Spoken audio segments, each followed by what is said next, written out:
Do you hear that? Do you see that? There is more to what you see and hear in this shifted reality. I hear my guardian angel talking to me. This is Maria, and I have a guardian angel named Fija. Together, we will talk to you about the different shifted realities. Join us. You are listening to Ghosts in the Valley podcast. Have a peaceful day.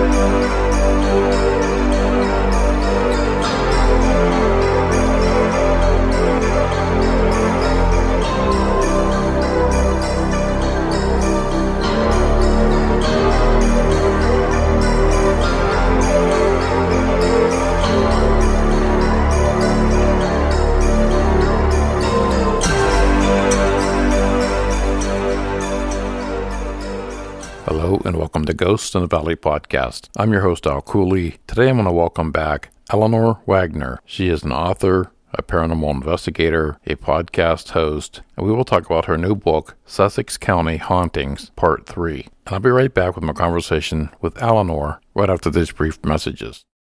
Are you fascinated by true crime like us? If so, check out our podcast, Crime Divers, hosted by me, Jill. And me, Laura. Look out for new episodes every Tuesday when we discuss true crime from around the world. So what are you waiting for? Come join us as we dive in. Today I welcome back to the show author, paranormal investigator, and podcast host, Eleanor Wagner.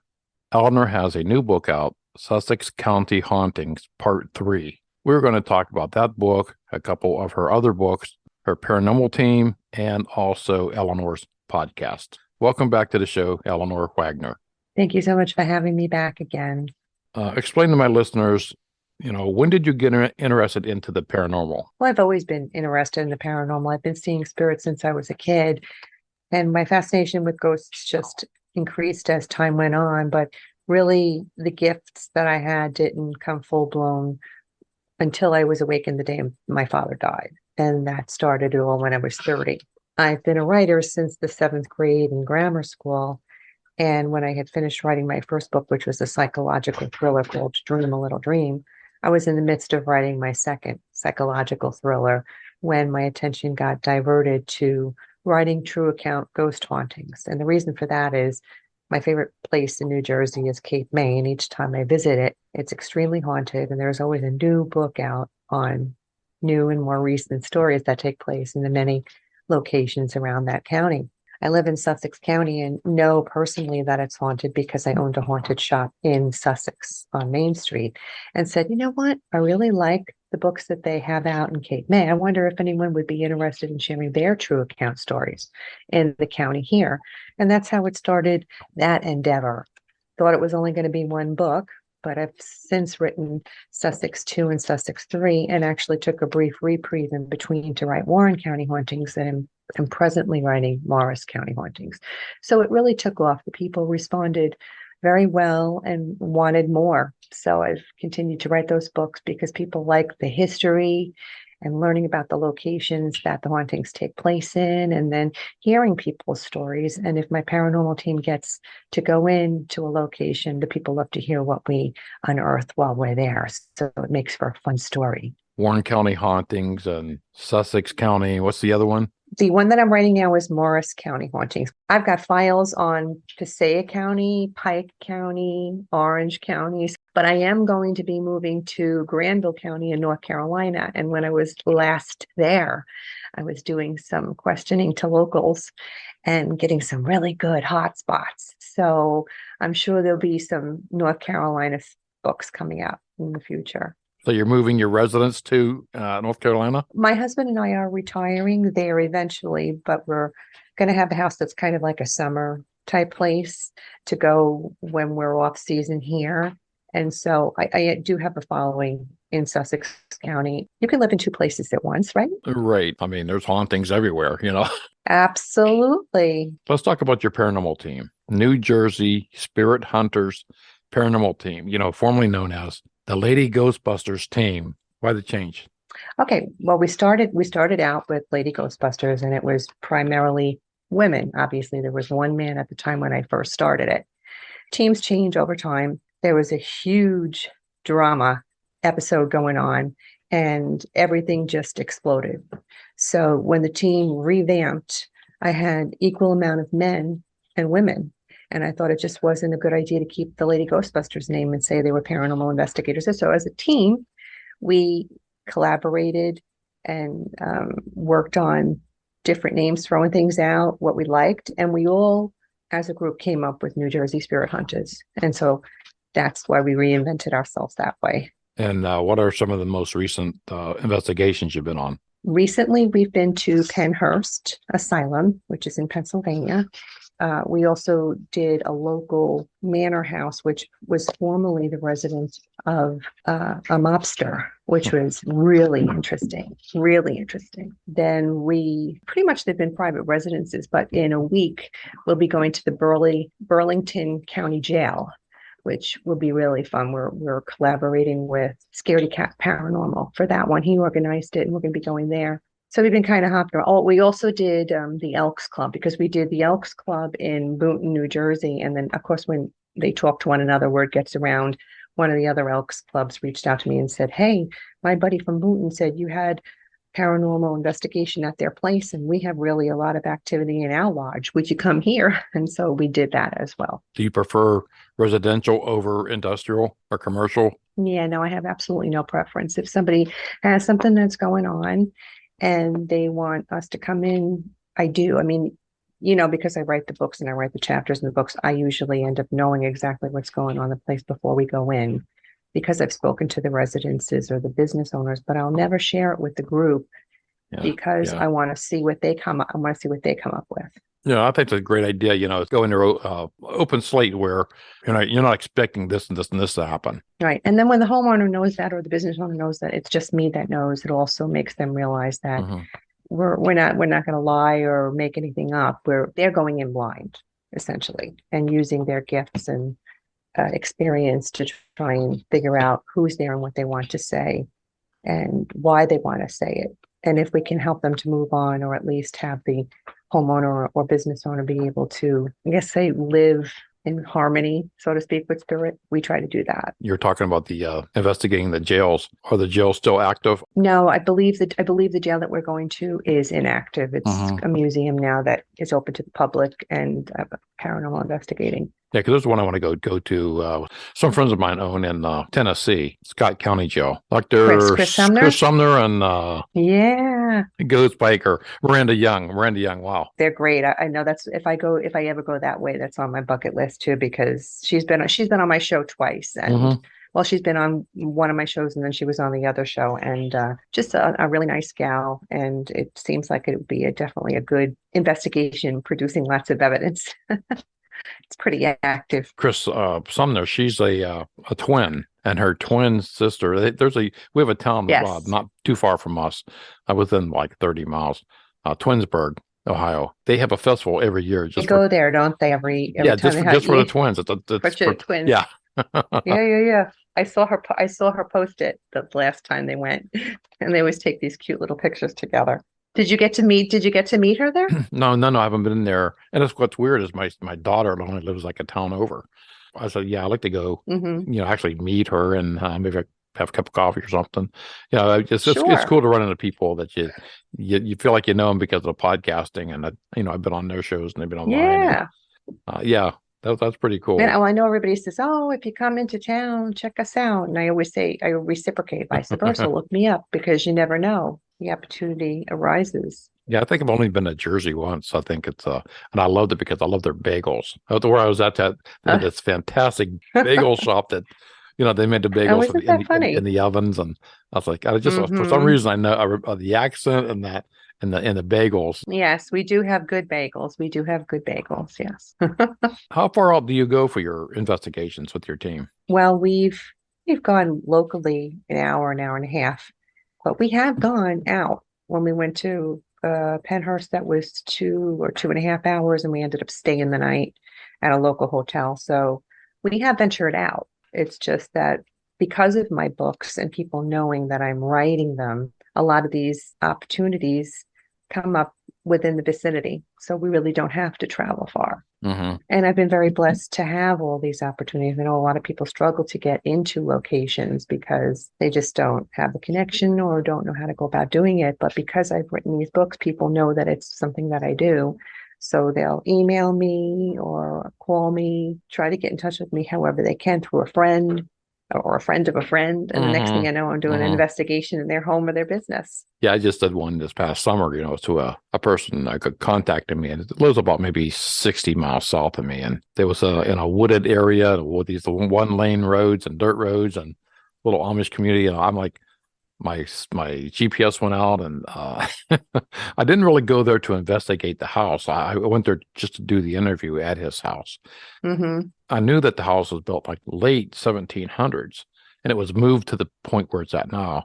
But I'll tell you what, without having any paranormal equipment with me and just my cell phone, and how the pressure in that house is so great. To me, that's the most important thing, is my physical contact with these spirits, and I think you feel the same way. If you're pushed or you see a shadow you figure. You can sense it. Right, right. And, my thinking is because the house was sat on Indian burial grounds. Oh, sure. Because when he was digging his garden, plowing his garden, he come across Indian artifacts. And then, so I know for sure that that's an Indian burial grounds. And he's seen like an image of a Indian like walking down the tree line, kind of like a skinwalker, but it was like an Indian. I don't know how to explain it, but I'll tell you what, inside that house, I got dizzy, nauseated. My cell phone cracked in four sections on my screen. It turned upside down. I seen the shadow figure. So to me, I didn't have any paranormal equipment, but what I witnessed was enough. When what you felt, right? Hey, Al, do you do paranormal investigating? Or is that just a random thing that happened? I used to with years ago when I did my documentary. I did a video documentary on ghosts in the valley, hence my podcast. But and it was northeastern Ohio, western Pennsylvania. I was investigating back then with a friend of mine he was inventing like your spirit boxes, detect these spirits. To use them. Right. And so when he went to get the patent on his device he was using, that we were using, the person in the patent office stole his patent. That sucks. So isn't that awful? It's terrible. It's like a whole other Facebook thing happening. Right. So I didn't do really a lot of investigation, maybe one or two, but they were powerful. The ones I did do just led me into my documentary. But I can really relate to all the paranormal team that's been on my show, psychics, mediums, the whole nine yards. Because I've been there, done that. I was going to that was my next question. During some of your investigations, have you or any of your team been hurt or injured during an investigation? The only thing that's happened is that on occasion at an investigation, one of the sensitives would have been pushed. Not enough to injure them and force them down the stairs, but they were physically pushed and knew that they were being pushed. And I would affirm that it was something that was in the history, that was something that the family told me about. They'd had the same thing happen to them. So as I mentioned to you earlier, it was something that I already was aware of, so that when the sensitive came up to me and said, "You're never going to believe this, I was almost pushed down the stairs," it was like, yeah, I'm going to believe it because I already knew that. So that kind of thing. But fortunately, no one's ever actually been physically hurt beyond that. Other than I do have to say that there was one incident in an old sea captain's house where there were two brother spirits. One was a good brother, and one was a not so good brother. And we had two mediums that were there and who would normally get along with one another. On this particular occasion did not. And we ended up realizing, because of the third medium that was there, that there were the two brothers that were conflicted. And one was associating with one medium, the other was associating with the other. And in that instance, the one woman did get a scratch on her back. So that was probably the only other thing that happened. Coming to another question, have you ever come across anything demonic during an investigation? I have not, fortunately. I do have a team member, though, Art Peterson, who was in the presence of a demon when he was in Burnbrae Mansion along with two other people that were paranormal investigators there for the weekend. And he actually walked into something happening and took a photo. You could see the demon in the photo, which is kind of creepy, but that's pretty much the only time we've ever had anything like that happen. I'm glad to say. Sometimes a lot of investigators or people in their own home, they come across something that's ornery or bad spirit, and they'll think that it's a demonic, and it's not. Yeah, and no, it's not, because we were humans in life or humans in death. So if we were nasty and shitty in life, we're going to be nasty and shitty in death. You got that right. And then you also have the elementals thing. I've never had any encounters with elementals before. And then we did an investigation where we actually had one.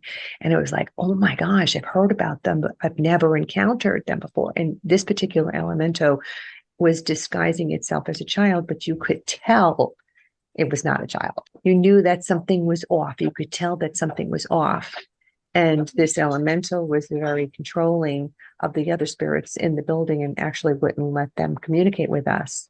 The older of the spirits, the elderly man who did manage to tell us, it's not letting me talk to you. But you do have those things that come into investigations here and there. And, you have to kind of outrule things. It's not going to necessarily be a demon. It could just be an angry, nasty spirit. Right. You had said if you're shitty in life, before in life, you're going to be shitty in death. I have heard, from a past guest, if you're an asshole in life, you're an asshole in death. Yeah. It's like, like you said, you go to a funeral sometimes. Sometimes you go to a funeral and the guy in that casket laying there. I mean, he was an asshole his whole life. Oh, he was such a good. No, he wasn't. So yeah, you're right. But you come across that, people. Oh, I seen a demon, and I not myself personally, but a couple other investigators I know. And it's not a demon. It's just ornery spirit, That's right. That's right. So moving on to your podcast. You have two podcasts? I do. You have the Eleanor Wagner Strange and Scary World and Creeping It Real, correct? Yeah, it's called Creeping. Creeping, not creeping. Come on, get that accent. Creeping. Creeping It Real. Yeah. That's right. The paranormal UK show, the Eleanor Wagner's Strange and Scary World, that's a pre-recorded show like yours is right now. So we do go through that editing phase where we can get out all the nonsense before the show airs. But the Eleanor Wagner's Creeping It Real at Coast to Coast Entertainment Network is a live show. And that one, obviously in a live show, things happen and you don't know whether you're going to make an error. And if you make an error, there's nothing you can do about it because it's live.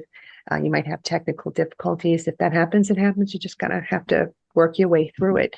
But you have the benefit of not having to worry about editing the 6 hours that you normally would have to do if you were doing a pre-recorded show. So how long have you been podcasting? Well, the Eleanor Wagner's Strange and Scary World, it's over a year now. In November, it was in November that I started. And then the Creeping It Real show will be a year this April. So okay, they're off by about 6 months. I haven't heard Creeping It Real yet, but I have heard, I think, a couple of your episodes on the Strange and Scary World. Scary World. Mm-hmm. Yeah, I like the couple of the guests you have on there and here. The live show I have on paranormal teams from around the country and around the world, and they come on either by themselves or with one or two of their team members, and I usually ask them to talk about 3 of their most famous investigations. And then what they'll do is they'll provide me with audio or video footage from the show, or if they got photographs, they'll bring photographic evidence. So let's just say somebody comes on and says, okay, I'm going to talk to you about our investigation at Penhurst. So what I'll do is like what I do with my books. I'll tell you about Penhurst and give you a history of its background and why people say it's haunted. And then I'll talk to them and they'll tell us what happened when they were there. And if they've brought some kind of video footage, the techie guy will put it up for the viewers to watch or listen to or review. Usually the three investigations warrant a good hour of conversation, and people just love to hear those stories and see the video footage. So that's the live show. But but you already know Paranormal UK is kind of everything strange and scary. So if I have somebody that comes on with UFOs or Bigfoot or just paranormal in general, or just an ordinary person that's, I work at the grocery store, but it's haunted, that kind of thing. People like to hear those stories too. So I kind of try and mix it up a bit. Yeah, and I love hearing things I never heard before, So I constantly learn on this show from my guests. There's certain things I'd never heard before. Me too. I knew Bigfoot and the Mothman and Dogman. Some of these other ones like Thunderbird.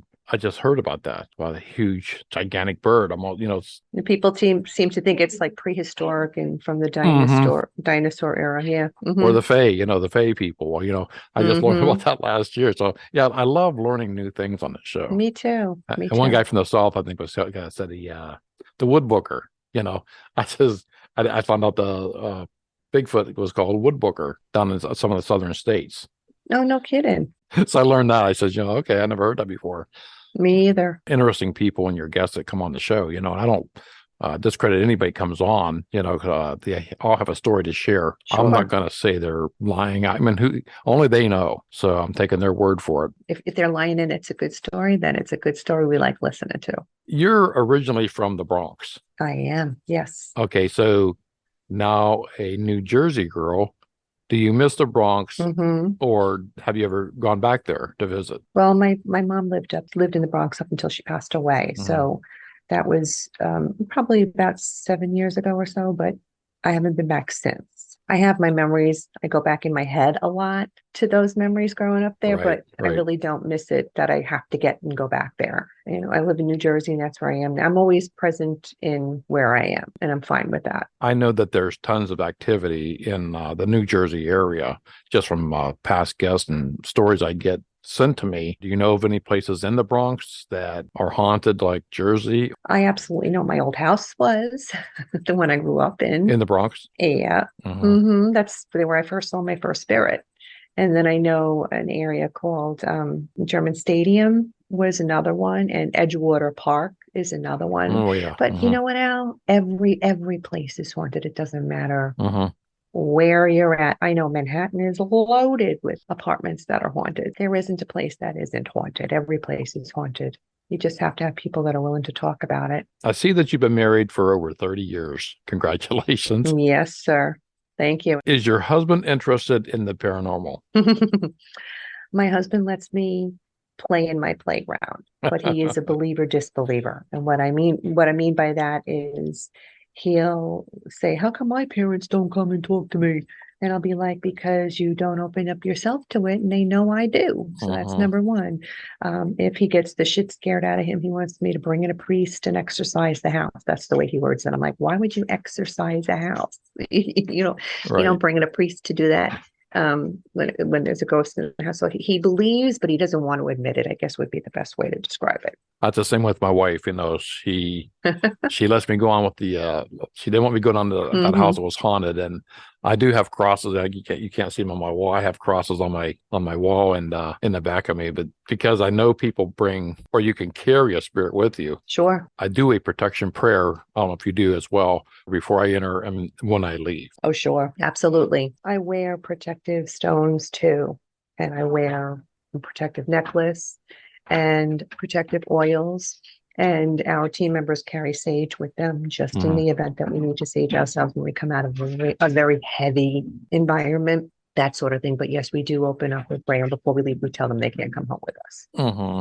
So no, I see you have two daughters. Are they interested as well or not? both my daughters are sensitive to a certain extent. The younger one has absolutely no desire because she's had some things happen to her and she's not interested in the least. Mm-hmm.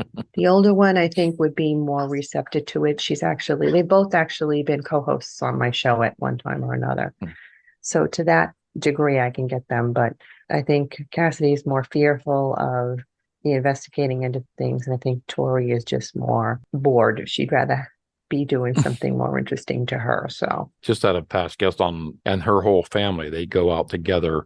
And I think they've been almost every state in the United States investigating, which I think is pretty cool. And they do it as a family. yeah. Have you ever heard of Bobby J. Gallo and the Gallo family ghost hunters? He's a friend of mine, and he's been ghost hunting with his wife and two daughters since his daughters were like 9 and 10 or 9 and 11.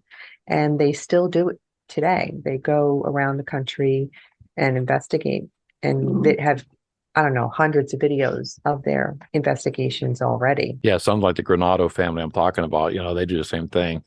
And she has like Mm. over 50 books written of, I mean, a lot of hers is in Pennsylvania. Oh, that's so funny. He's in Pennsylvania Oh, too. really? Yeah, that is really funny. I don't know if you heard of Stan Gordon. He's been on the UFO Witness miniseries. It was on, I think it was on Discovery Channel. He's written a book on Kecksburg UFO crash in 1965. Matter of fact, my wife and I just went Okay. there last summer to the Kecksburg, Pennsylvania UFO Festival. That was very interesting. So I got to talk to people. They were just little at the time of that crash, and they can remember to this day about the men in black coming into their homes. Oh, that makes for a good show, Al. I'd like to listen to that one. Really, that was really great. That was a good show.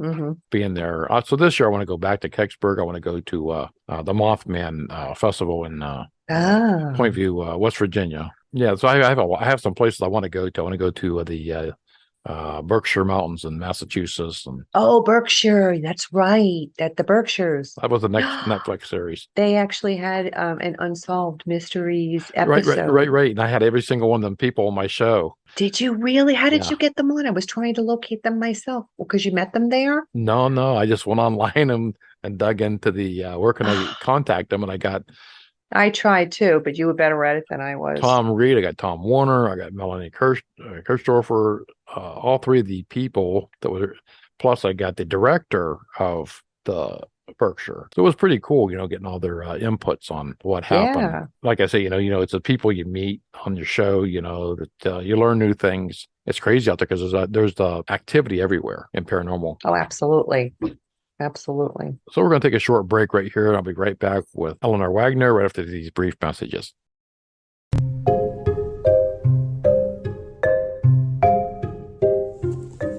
Are you interested in all things paranormal, ghosts, EVPs, cryptozoology, and the history behind the legends we all love, but you don't have an hour out of your day to listen to another podcast?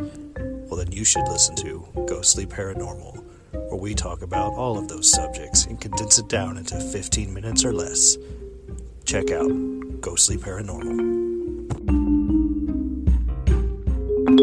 Okay, I'm back with Eleanor Wagner. Now we're going to get into your new book. Just came out, a couple of months ago, Sissex County Hauntings Part 3. Yes. Well, Sussex County Hauntings and Other Strange Phenomena Part 3 is a continuation of the True Account Hauntings in Sussex County. But if you're a reader of mine, you'll know that the Other Strange Phenomena chapters also include things that are not necessarily in Sussex County. So in the first book, I wrote about UFO encounters and Bigfoot sightings.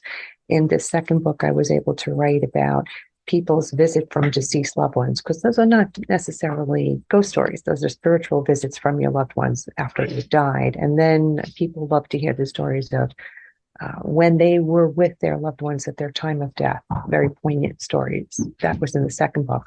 When I was writing the third book, which at the time was Warren County Hauntings and Other Strange Phenomena, of course, it had to do with true account hauntings in Warren County, but I also wrote about near-death experiences, true accounts from people around the world, which was great reading. And then when I came out with Sussex 3, I said, okay, this is going to be the final book in the Sussex County Hauntings series. And I ended up writing about reincarnation in those chapters, along with other stories that people shared of visits from deceased loved ones. Although I do have a bunch of other stories about Sussex County, they'll end up in other books. So I will have Sussex County stories in the Morris County edition and the Other Strange Phenomena chapters. It's a good way to get around that little loophole. Yeah, I was going to say, is there going to ask, is there going to be a Sussex County 4, 5? I mean, No.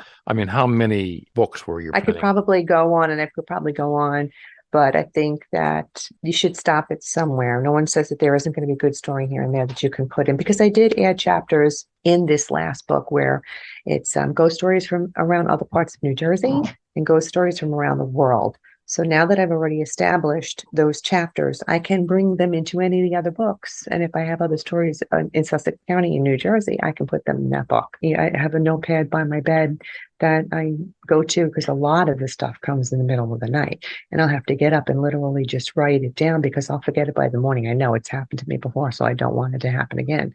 And I write my best stuff in the middle of the night. Oh, right. So I can't afford to not write it down. So did I tell you, since my going the traditional route I left my publisher and went independently publishing. Oh, really? I independently publish my own books. Yeah. The reason why I switched was because I have more control over my work, and I'm putting more of an effort in than the publisher does. And I'm reaping the rewards of that. Because if you have that publisher, they're the middleman, and even though you're doing all this work, you don't know if you're going to be able to trust them to give you your fair share. And then you're stuck. Mhm. So independently, though I do publish my books through KDP, which is Amazon, I'm still more in control, and I'm getting paid more than I would have if I had done it traditional. I went immediately to Amazon and used their program called KDP. And that's how I do it. The Audible book I use through Amazon's ACX program, and I do the audiobook through them that way. And then you can still use the Goodreads platforms and the BookBub platforms. You can still use those platforms. The Warren County one I actually worked on last summer, I'm narrating that one myself because people who have read my book said, we really would like to hear you do the reading, because they've heard me do reading of my excerpts on YouTube or at book signings, and they like the way I read. So I said, okay, well, I'll do the narrating on that. So I'm working on that now. And I did just put out a children's book. Yeah, I went to school to write for children. So, and then I'll end up doing that one on Audible too. I went to school to write for children. Yeah. But my heart wasn't there, really. I mean, I just took advantage of the opportunity that was given to me. But I really always wanted to write horror fiction, psychological thrillers. That was my thing. Yeah. I mean, I grew up reading Stephen King and Dean Koontz and John Saul. I mean, those were my inspirations. So it made sense that that was what I would want to write. Although I went to write for children and I enjoyed it. It's fun. It wasn't my thing. So I have this series that I had written, and I thought, well, it's sitting there on the shelf. I might as well publish it.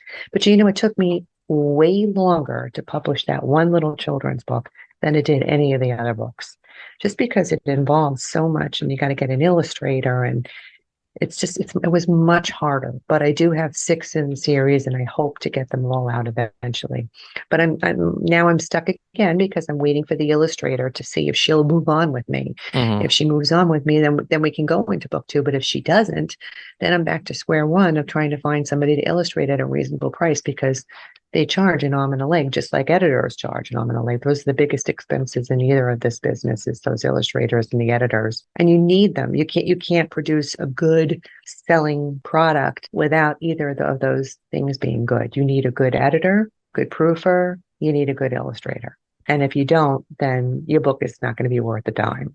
Exactly. I have so many books from people that recommend, publishers that send me for their writers to be on my show, independent writers that just put their book out on Amazon, but they don't have it edited. It's not proofread, and you could tell by reading the book. If I can tell, and I'm not that great, like my sister-in-law, she was editing my book. She's got experience in that. And she says, I got a question. Did you fall asleep during your English class? I said, well, I must have, but I've been using Grammarly and stuff like that to help me along. But yeah, you definitely need even using those programs, you need a person's input to maybe rephrase it or take one section out that, you're already repeating yourself. So yeah, I think that's important to have an editor. I mean, I'm one of those people, before I buy a book, I'll always look to the reviews. And you can't always trust the reviews either, because people randomly just give out good reviews when the book is not really that good. I have a book club, and I tell everybody who's in the book club, you need to be honest about the reviews. And if the book does not deserve no more than 2 or 3 stars, you can review it that way, but make sure you get in touch with the author to tell them what's wrong with it. And hopefully that author is going to take that constructive criticism and grow from it, and not put out a shitty product again, because I hate wasting money on a crappy book. Hate it. Having it professionally edited and going that route, you have to do that. I think it was on Amazon. I was looking at your Sissex County Hauntings Book 3. What happens to a soul, a spirit, after the final breath is taken? What do you think happens to it after the final breath is taken? That soul decides whether it wants to move on or stay behind, whether it's going to go into the light or not. And different things can happen to prevent a soul from moving on, whether they're attached to this life, or if it was a tragic death, or it was a child that didn't know. Something like that can keep it behind. The key is to go to that light. Sometimes fear even keeps them from going, I think, sometimes. Because I've had past psychics, mediums on my show that have expressed the same view that there is a heaven and there's earth. So you either go into the light to go to heaven, or you stay here in this earthly realm for the rest of your ghostly life. There is no hell. Oh, I don't believe that. I believe that there is. I believe that there is something out there. But I do tell spirit that if you move into the light, you can come back here anytime you want to.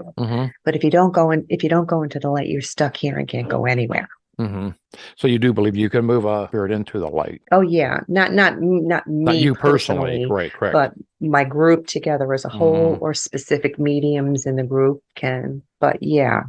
I mean, I shouldn't really say that because I do speak to them when I use my dowsing rods and when I use my pendulum, and I do get responses. So I'm sure that they do hear me, but I like to think that it's all of us on a whole that are helping them to go and find that spot. So you do find that maybe a spirit might go to one person of your team other than maybe somebody else. They can connect that one person on your team. Yeah. Since you have this new team, what is some of their responsibilities in the team? Same as it was before. You have the mediums that can sense and connect with spirit. They can hear and see and speak. Others that are the techies that love their equipment and they're in charge of that kind of thing.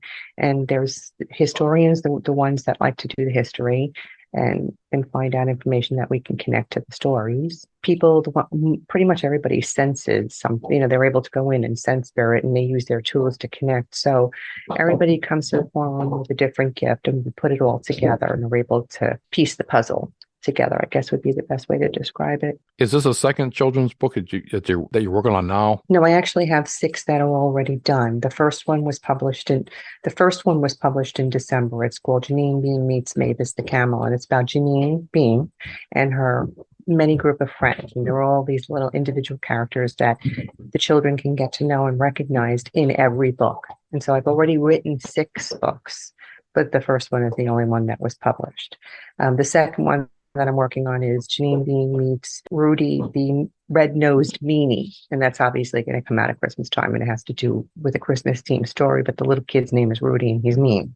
But like I said, getting that out is going to be a chore because I have to make sure that the illustrator wants to be on board again and get that ball rolling, because it's really hard to get her motivated to do those illustrations. That's really cool that you go from paranormal hauntings from different counties to a children's book. I'm the jack of all trades, well, and don't forget the psychological thriller. So I go from like the Stephen King-esque, Jean Diener Kuntz-esque kind of vibe to a true account haunting, because I can see spirit, and then children's books. So I'm just one of those jack of all trades. I was going to say you're probably the most busiest woman I know out there that's with your writing and podcasting and investigations, and plus being a mother and a wife. I mean, that's a busy life. Well, thank you. I appreciate that. But you know what? I waited till my girls were full grown to really take that initial step into the writing for me full time. I wouldn't have wanted it any other way, because I wanted to be there and fully for my girls as they were growing up. So, and they've been very supportive too. My whole family has been really great. And you might get them into writing also. Well, my older daughter, she was my editor for the first 2 books, and that's what she did. And she was very thorough. And then for the, the 3 books, what am I talking about? She was the editor for the first 3 books. And then the last book that I had, my niece, who also does that for a living, was the editor on the last book. So I literally had to scrape through to get another editor for this new one coming out. And I have found one, and hopefully she'll stay with me through that transition. But that's another thing. Finding a good editor is tough. Like I said, my sister-in-law is doing my editing now. I'm just now looking into all the avenues now, since I'm getting really close to finishing this book. I just rode by that area just recently. From where I grew up, and the house is no longer there. It's still like a little vacant lot, but I still get these eerie. I was just going to say, just because the house is not there doesn't mean that there's nothing still going on there. You could go on there with the paranormal team, and I bet your bottom dollar shit is still happening. Oh, right, and they build a house on there they build a house back on that property. That house is going to be haunted. How do I get information on this house? It's no longer there, and what I've been finding out is this whole northeastern part of the city we live in, that county is extremely haunted with Indian burial grounds. He says it's very possible that your area is in that section. Oh, yeah. I just know that house from day one was haunted. And it's only taken me 50 some years to write this book, but I want to do a 3-part series. Let me give you sound advice that my teachers did years ago. If you're going to go the traditional route and somebody asks you to send in the first 3 chapters of your manuscript, and then they send you a letter saying, we want to read the rest. We like what we've seen already. We want to read the rest. Then send them in the rest. If they come back and they say, we want to publish you, that's great. But if they ask you to start dishing money out of your pocket, do not believe a word they say, because that's bullshit. A traditional publisher is never going to ask you for a dime. I heard that, and it's kind of a lot of the vanity presses out there will rake you dry. They're not a traditional real publisher. Right. And your book's still sitting there and you're not moving any copies. So I can tell you that, like, the most gratifying experience was being accepted by a traditional publisher, that my work was good enough for them to want to take it and publish it. That was wonderful. But I just felt like I was having more success doing it on my own financially than I was through a traditional publisher. And that's why I ended up leaving. Can you move your books that are already traditional published to a self-published? I did. Or are you stuck with that? No. That I did. They actually, the first book, My Dream a Little Dream, was the one that was traditionally published. And they had the contract for Janine Bean meets Mavis the Camel. And they sat on that for 5 years. And that was probably what got the fire under my ass, because I really wanted to get Janine Bean out and they weren't going anywhere with it. So I finally said, I want the rights to my books back. And I got them back. I did get the rights back from the traditional publisher so that I could do it on my own. So I've written songs over the past years and had everything copywritten, all my songs. And I've done a couple poetry works in a collection of poetry books. So I know the route I took there. But, this is a whole different route as far as like writing a novel. So I'm learning as I'm going along, Well, everybody does. And we all learn from each other. So that's the way it should be done. What do you have coming up? My plans for 2023 is to continue growing my podcast the best way I can, investigating wherever I can. I want to get out the Morris County Hauntings book and the next children's book. I'd like to try and get it done, the next Hauntings book done by Cinco de Mayo this year. I don't know how well that'll work out, but my goal was to try and get that book out and then Passaic County out by Christmas. But, as long as you have a goal to work towards, if it doesn't pan out the way you want it to, it just doesn't pan out. But at least you kept on your schedule and have done your best to do it. So my motivation is to continue writing and get it out as soon as I can. Well, wish you the best of luck. Thank you. I appreciate that. Thank you so much for having me on again. The one thing as an author you're going to find is probably the most important thing next to that, getting the proofreader, editor, and the illustrator, is those reviews. Those reviews are huge. Whether they're positive or negative, it doesn't matter. A review is a review, and you want to get them as often as you can. So thank you for coming on the show today. Thank you. Thank you, Eleanor Wagner, for being on the show today. And please check out her links at the bottom of this episode. And her new book is down there, Sissex County Hauntings-Part 3. Go to Amazon and give her a review, rate her book, buy her books. She would appreciate that very much. I will see you in 2 weeks with another great episode on Ghost in the Valley podcast.